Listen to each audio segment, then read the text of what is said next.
Hello everyone, कैसे हो आप। स्वागत है आपका एक बार फिर से माय यूट्यूब चैनल में। आज हम पढ़ने जा रहे हैं क्लास 9 का चैप्टर नंबर 3, जिसका शीर्षक है उपभोक्तावाद की संस्कृति। इसके राइटर हैं श्यामाचरण दुबे। इस निबंध को पढ़ने से पहले गाइज हम लेखक श्यामाचरण दुबे का परिचय है वो देख लेते हैं, फिर चैप्टर को स्टार्ट करते हैं। तो चलो देखते हैं श्यामाचरण दुबे जी का परिचय। श्यामाचरण दुबे जी का जन्म हुआ सन 1922 में मध्य प्रदेश के बुंदेलखंड क्षेत्र में हुआ। उन्होंने नागपुर विश्वविद्यालय से मानव विज्ञान में पीएचडी की। वे भारत के अग्रणी समाज वैज्ञानिक रहे हैं। उनका देहांत है सन 1996 में हुआ। मानव और संस्कृति, परंपरा और इतिहास, बौद्ध संस्कृति तथा शिक्षा, समाज और भविष्य, भारतीय ग्राम संस्करण की पीड़ा, विकास का समाजशास्त्र, समय और संस्कृति, हिंदी में उनकी प्रमुख पुस्तकें हैं।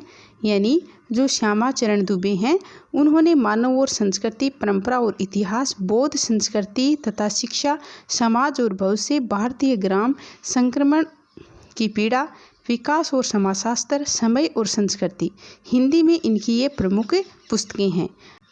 प्रोफेसर दुबे ने विभिन्न विश्वविद्यालयों में अध्यापन किया तथा अनेक संस्थानों में प्रमुख पदों पर रहे। जीवन, समाज और संस्कृति के ज्वलंत विषयों पर उनके विश्लेषण एवं संस्थापनाएं उल्लेखनीय हैं। भारत की जनजातियों और ग्रामीण समुदायों पर केंद्रित उनके लेखों ने बहुत समुदाय का ध्यान है वो आकर्षित किया है। वे जटिल विचारों को तार्किक विश्लेषण के साथ सहज भाषा में प्रस्तुत करते हैं। उपभोक्तावाद की संस्कृति जो निबंध है वो बाजार की गिरफ्त में आ रहे समाज की वास्तविकता को प्रस्तुत करता है। लेखक का मानना है कि हम विज्ञापन की चमक धमक के कारण वस्तुओं के पीछे भाग रहे हैं। हमारी निगाह है वो गुणवत्ता पर नहीं है। यानी यहाँ लेखक कह रहे हैं, यहाँ लेखक का मानना है कि हम जो विज्ञापन की चमक दमक है उसके कारण वस्तुओं के पीछे हैं वो भाग रहे हैं। हमारी निगाह है, यानी हमारा ध्यान है वो गुणवत्ता के ऊपर नहीं है। संपन्न और अभिजन वर्ग द्वारा प्रदर्शन पूर्ण जीवन शैली अपनाई जा रही है, जिसे सामान्य जन भी ललचाई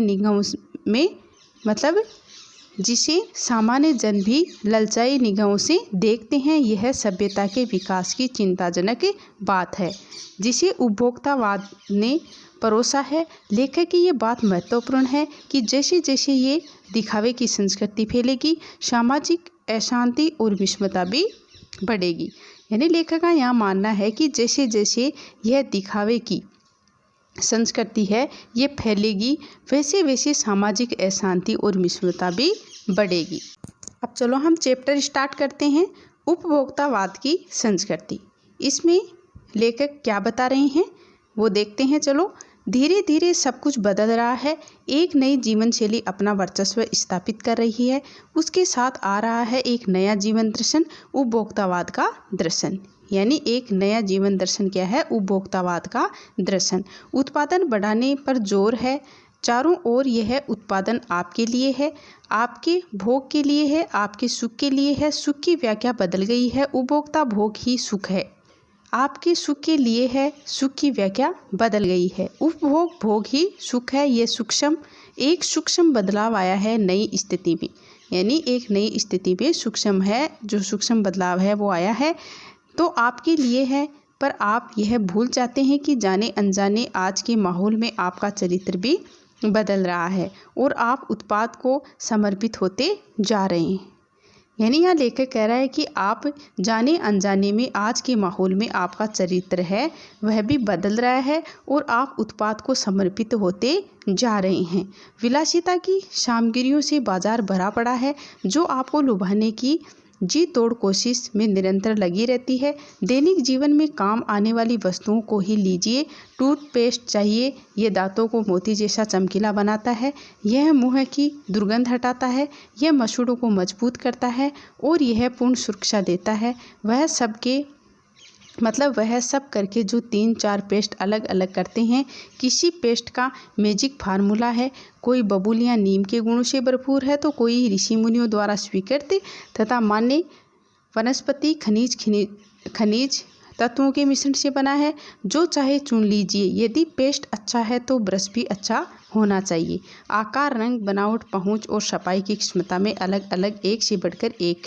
मुँह की दुर्गंध से बचने के लिए माउथ वॉश भी करना चाहिए। सूची और भी लंबी हो सकती है, पर इतनी चीज़ों का ही बिल काफ़ी बड़ा हो जाएगा, क्योंकि आप शायद बहुविज्ञापित और कीमती ब्रांड खरीदना ही पसंद करें। सौंदर्य प्रावधानों की भीड़ तो चमत्कृत कर देने वाली है। यानी यहाँ लेखक बता रहा है कि जो टूथपेस्ट है वो अलग अलग कंपनियों का आता है, और क्योंकि आप शायद बहुविज्ञापित और कीमती ब्रांड खरीदना ही पसंद करें। सौंदर्य प्रसाधनों की भीड़ तो चमत्कृत कर देने वाली है। हर माह उसमें नए नए उत्पाद जुड़ते जाते हैं। साबुन ही देखिए, एक में हल्की खुशबू है, दूसरी में तेज। एक दिन भर आपके शरीर को तरोताज़ा रखता है तो दूसरा पसीना रोकता है, तीसरा जर्म से आपकी रक्षा करता है। यह लीजिए सीने स्टार्ट के सौंदर्य का रहस्य। उनका मनपसंद साबुन सच्चाई का अर्थ समझना चाहते हैं, ये लीजिए शरीर को पवित्र रखना चाहते हैं, ये लीजिए शुद्ध गंगा जल से बनी साबुन। चमड़ी को नरम रखने के लिए ये लीजिए महंगी है, पर आपके सौंदर्य में निखार ला देगी। सम्राट महिलाओं को ड्रेसिंग टेबल पर 30-30 हज़ार की सौंदर्य सामग्री होना तो मामूली बात है। यानी जो महिलाएं हैं उनकी जो ड्रेसिंग टेबल है उस पर 30-30 हज़ार की जो सौंदर्य सामग्री है वो होना तो एक मामूली सी बात हो गई है, यानी मामूली बात है। पेरिस से परफ्यूम मंगवाइए, इतना ही और खर्च हो जाएगा। यह प्रतिष्ठा चिन्ह है, समाज में आपकी हैसियत जताते हैं। पुरुष भी इस दौड़ में पीछे नहीं है। पहले उसका काम साबुन और तेल से चल जाता था, आफ्टर शेव और कोलोन बाद में आए। अब तो इस सूची में दर्जन 2 दर्जन चीज़ें और जुड़ गई है। यानी पुरुष का काम साबुन और तेल से चल जाता था, लेकिन आफ्टर शेव और कोलोन के बाद में आए। अब तो इस सूची में दर्जन 2 दर्जन चीज़ें और जुड़ गई हैं। छोड़िए इस सामग्री को, वस्तु और परिधान की दुनिया में आइए। कि इस सामग्री को छोड़िए, वस्तु और परिधान की दुनिया में आइए। जगह जगह ब्यूटी खुल गए हैं, नई नई डिजाइन के परिधान बाजार में आ गए हैं। ये ट्रेंडी है और महंगे भी। पिछले वर्ष की फैशन इस वर्ष शर्म की बात है। घड़ी पहले समय दिखाती थी, उससे यदि यही काम लेना हो तो 400-500 में मिल जाएगी। हैसियत जताने के लिए आप 50-60 हज़ार से लाख 1.5 लाख की घड़ी भी ले सकते हैं। यानी जो घड़ी होती है, जो समय बताती है, वो 400-500 में मिल जाती है, लेकिन हैसियत दिखाने के लिए, हैसियत जताने के लिए आप है वो 50-60 हज़ार से लाख 1.5 लाख तक की घड़ी है वो ले सकते हैं। संगीत की समझ हो या नहीं, कीमती म्यूजिक सिस्टम ज़रूरी है कि हमें संगीत की समझ, यानी हमें संगीत आता है या नहीं आता है, लेकिन कीमती म्यूजिक सिस्टम होना ज़रूरी है। कोई बात नहीं यदि आप उसे ठीक तरह चला भी न सके। कंप्यूटर काम के लिए तो खरीदे ही जाते हैं, महज दिखावे के लिए उन्हें खरीदने वालों की संख्या भी कम नहीं है। यहाँ लेखक बता रहे हैं कि कंप्यूटर है उसको काम के लिए तो हम खरीदते हैं, लेकिन मतलब जो दिखावे के लिए खरीदते हैं उनकी संख्या भी कम नहीं है। यानी ऐसे बहुत सारे लोग हैं जो दिखावे के लिए भी खरीद लेते हैं। खाने के लिए 5 सितारा होटल, वहाँ तो अब विवाह भी होने लगे हैं। बीमार पड़ने पर 5 सितारा अस्पतालों में आइए। सुख सुविधाओं और अच्छे इलाज के अतिरिक्त यह अनुभव काफ़ी समय तक चर्चा का विषय भी रहेगा। पढ़ाई के लिए 5 सितारा पब्लिक स्कूल है, शीघ्र ही शायद कॉलेज और यूनिवर्सिटी भी बन जाएंगे। भारत में ये स्थिति अभी नहीं आई है, पर अमेरिका और यूरोप के कुछ देशों में आप मरने के पहले ही अपने अंतिम संस्कार और अनंत विश्राम का प्रबंध भी कर सकते हैं। यानी यहाँ लेखक बता रहा है कि जो 5 सितारा होटल है खाने के लिए वो, और अब विवाह भी 5 सितारा होटल में होने लग गए हैं, और सुख सुविधा और अच्छे इलाज के लिए जो हॉस्पिटल है 5 सितारा वो भी बन गए हैं। पढ़ाई के लिए 5 सितारा पब्लिक स्कूल है, और शायद अब जो यूनिवर्सिटी और कॉलेज भी बन जाएंगे। एक कीमत पर आपकी कब्र के आसपास सदा हरी घास होगी, मनचाहे फूल होंगे, चाहे तो वहाँ फव्वारे होंगे, और मंद ध्वनि से निरंतर संगीत भी। कल भारत में गिरफ्त में आते जा रहे हैं। संस्कृति की नियंत्रक शक्तियों के क्षीण हो जाने के कारण हम दिग्भ्रमित हो रहे हैं। हमारा समाज ही अन्य निर्देशित होता जा रहा है। विज्ञापन और प्रसार के सूक्ष्म तंत्र हमारी मानसिकता बदल रहे हैं कि जो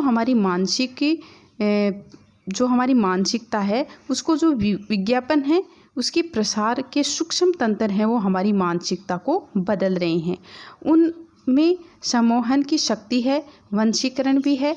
अंततः इस संस्कृति के फैलाव का परिणाम क्या होगा, यह गंभीर चिंता का विषय है।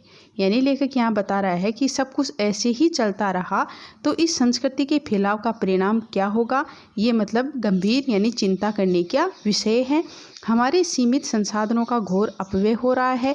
जीवन की गुणवत्ता आलू के चिप्स से नहीं सुधरती, यानी जीवन की जो गुणवत्ता है वो आलू के चिप्स से नहीं सुधरती, न ही बहुविज्ञापित शीतल पेयों से, भले ही ये अंतर्राष्ट्रीय हों। पिज़्ज़ा और बर्गर कितने ही आधुनिक हों, है वे कूड़ा खाद्य। यानी यहाँ लेखक बता रहे हैं ये जो पिज़्ज़ा बर्गर हैं ये चाहे कितने ही आधुनिक हो लेकिन ये कूड़ा खाद्य ही हैं। समाज में वर्गों की दूरी बढ़ रही है, सामाजिक सरोकारों में कमी आ रही है। जीवन स्तर का ये बढ़ता हुआ अंतर आक्रोश और अशांति को जन्म दे रहा है। जैसे जैसे दिखावे की ये संस्कृति फैलेगी, सामाजिक अशांति भी बढ़ेगी। लेखक बता रहा है कि जैसे जैसे ये दिखावे की संस्कृति फैलेगी, मतलब एक दूसरे को दिखाने के लिए जैसे जैसे ये दिखावे की जो संस्कृति ये मतलब फैल रही है, वैसे वैसे ही हमारी सामाजिक अशांति भी बढ़ेगी। हमारी सांस्कृतिक अस्मिता का ह्रास तो हो ही रहा है। हम लक्ष्य भ्रम से भी पीड़ित हैं, विकास के विराट उद्देश्य से पीछे हट रहे हैं। हम झूठी तुष्टि के तत्कालीन लक्ष्यों का पीछा कर रहे हैं, मर्यादाएं टूट रही हैं, नैतिक मानदंड ढीले पड़ रहे हैं, व्यक्ति केंद्रिकता बढ़ रही है, स्वार्थ परमार्थ पर हावी हो रहा है, भोग की आकांक्षाएं आसमान को छू रही हैं। किस बिंदु पर रुकेगी यह दौड़। यानी लेखक बता रहा है कि मतलब जो मर्यादाएं हैं वो टूट रही हैं, नैतिक मानदंड हैं वो ढीले पड़ रहे हैं, व्यक्ति केंद्रिकता का है वो मतलब दिनों दिन बढ़ रही है, स्वार्थ परमात्मा पर हावी हो रहा है और भोग की जो आकांक्षाएं हैं वो आसमान को छू रही हैं। गांधी जी ने कहा था कि हम स्वस्थ संस्कृति प्रभावों के लिए अपने दरवाजे खिड़की खुले रखें पर अपनी बुनियाद पर कायम रहें। उपभोक्ता संस्कृति हमारी सामाजिक नींव को ही हिला रही है।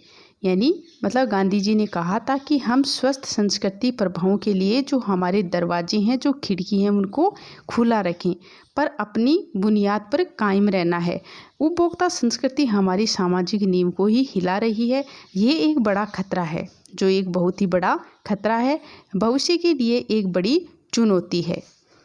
यानी इस निबंध में कवि ये कहना चाह रहे हैं कि बाजार की गिरफ्त में आ रहे समाज की वास्तविकता को प्रस्तुत किया है। इस निबंध में लेखक का मानना है कि हम विज्ञान की जो चमक दमक है उस वस्तुओं के पीछे भाग रहे हैं, हमारी निगाहें हैं वो गुणवत्ता पर नहीं है। तो गाइज, अगर आपको मेरा ये वीडियो अच्छा लगा हो तो प्लीज़ लाइक शेयर सब्सक्राइब जरूर।